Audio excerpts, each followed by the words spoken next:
वो 15 से 16 घंटे पढ़ेगा, सिर्फ तभी वो अच्छे से पढ़ाई कर पाएगा और अच्छे नंबर ला पाएगा। लेकिन ज्यादा देर पढ़ने का मतलब ये नहीं होता है कि आपने ज्यादा अच्छी पढ़ाई कर ली। अगर आप 16 घंटे भी पढ़ रहे हो लेकिन फोकस से नहीं पढ़ रहे हो तो उस पढ़ाई से कोई फायदा नहीं होने वाला, क्योंकि आप 16 घंटे में जितना पढ़ रहे हो सकता है उतना कोई 6 से 7 घंटे में ही पढ़ ले रहा हो। तो वो इंसान ज्यादा अच्छे से और प्रोडक्टिवली पढ़ाई कर रहा है कि नहीं? और प्रोडक्टिविटी के साथ तभी पढ़ा जा सकता है जब पढ़ाई में आप अपना पूरा ध्यान लगाकर पढ़ो, पूरे फोकस से पढ़ाई करो। और आज की इस वीडियो में हम इसी बारे में बात करने वाले हैं कि किस तरह से कोई भी पूरी कंसंट्रेशन और फोकस के साथ पढ़ाई कर सकता है। तो अगर आप एक स्टूडेंट हैं तो वीडियो को लास्ट तक जरूर देखना, चाहे लाइक करो या ना करो, पर लास्ट तक देखना जरूर। तो दोस्तों, आज फिर जबरदस्त वैल्यू ऐड करेंगे आपकी लाइफ में। So let's begin. Your mind about your concept.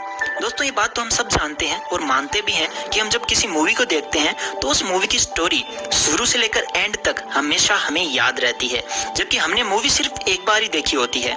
इसका मतलब हमें एक गजब की पावर है कि हम जब भी किसी मूवी को एक बार देखकर ही उसकी स्टोरी को याद रख सकते हैं।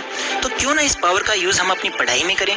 मान लीजिए आप ऐसा कोई चैप्टर याद कर रहे हैं, तो सबसे पहले आपको क्या करना है, उस चैप्टर के बारे में अपने माइंड में एक सीन क्रिएट करना है और उस सीन में अलग अलग कैरेक्टर्स फिक्स करने हैं। और कैरेक्टर्स होंगे आपके उस चैप्टर में जो भी टर्म्स यूज किए गए हैं। फॉर एग्जांपल, फिजिक्स में कोई लॉ है और आपको वो याद करना है। अब आप अपने माइंड में एक मूवी क्रिएट कर लीजिए कि उस लॉ की डिस्कवरी कैसे हुई, वैज्ञानिकों ने कितने सालों तक उस लॉ को सही साबित करने के लिए कितने प्रैक्टिकल्स किए, तब जाकर ये फिजिक्स का एक लॉ बना है।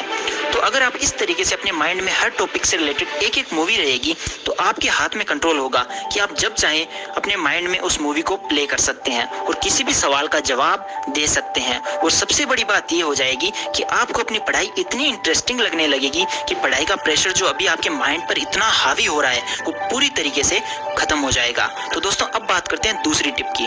दोस्तों, दूसरी टिप का नाम है टीच समवन। दोस्तों, फर्स्ट टिप तब तक पूरी तरह से काम नहीं करेगी जब तक आप इस सेकंड टिप को फॉलो नहीं करोगे। तो दोस्तों, मान लेते हैं आपने मेरी फर्स्ट टिप को अच्छे से फॉलो कर लिया और आप अपने माइंड में एक पूरे चैप्टर की मूवी क्रिएट कर लेते हैं। अब अगर आप उस मूवी को अकेले अकेले देखते रहे तो क्या आपको मजा आएगा? क्या आप बार बार अकेले उस मूवी को देखकर बोर नहीं हो जाओगे? तो इस सिचुएशन में आपको क्या करना चाहिए मैं बताता हूँ। क्या आप अपने क्लासमेट्स के साथ उस मूवी को देखकर एंजॉय नहीं कर सकते? ये तो फैक्ट है ही कि अगर हम अकेले किसी मूवी को देखते हैं तो उतना मज़ा नहीं आता है, लेकिन अगर हम अपने फ्रेंड्स के साथ देखते हैं तो बड़ा मज़ा आता है। यही सीन पढ़ाई में है। आपने ये भी जरूर सुना होगा कि नॉलेज को जितना शेयर किया जाता है आपका नॉलेज उतना ही मल्टीपल टाइम्स बढ़ जाता है।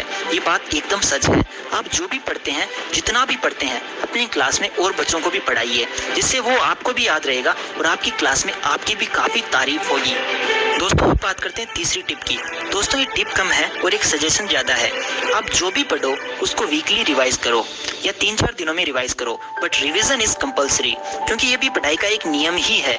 और ये बात एकदम सच है कि आप किसी चैप्टर को चाहे कितना भी याद कर लो, आपको उस टाइम तो वह चैप्टर याद हो जाएगा, लेकिन अगर आप उसका रिवीजन नहीं करोगे तो आपकी सारी मेहनत पर पानी फिर सकता है। तो इससे पहले कि आपके सारे किए कराए पर पानी फिर जाए, रिवीजन जरूर कर लेना। तो दोस्तों, ये थी मेरी टिप्स जो कि मैं खुद अपनी स्टूडेंट लाइफ में शुरू से फॉलो करता आ रहा हूँ और किसी और का तो मैं नहीं कह सकता, बट मैं हर बार इन टिप्स की वजह से स्कूल में फर्स्ट आया हूँ और सभी टीचर्स के सामने मेरी इमेज हमेशा एक इंटेलिजेंट स्टूडेंट के रूप में ही रही है। दोस्तों, मैं चाहता हूँ कि आप भी अपने स्कूल में हमेशा टॉप करें और स्कूल खत्म होने के बाद भी आपके स्कूल में आपके नाम से एग्जाम्पल्स दिए जाएं। दोस्तों, मेरे फाइनल वर्ड्स। दोस्तों, ये जो भी मैंने आज वीडियो में बताया है ये 100% वर्क करता है, इसमें कोई शक नहीं है, क्योंकि ऐसा कोई दुनिया में काम बना ही नहीं है जो हम नहीं कर सकें। इसलिए अपनी रियल पावर को पहचानो और अभी से शुरू हो जाओ। और अगर आपको इस वीडियो से थोड़ी सी भी हेल्प मिले अपनी पढ़ाई में तो मुझे कमेंट में थैंक्स ज़रूर बोल देना, और मुझे आपसे कुछ भी नहीं चाहिए। एंड आई होप मैंने आपका टाइम वेस्ट नहीं किया।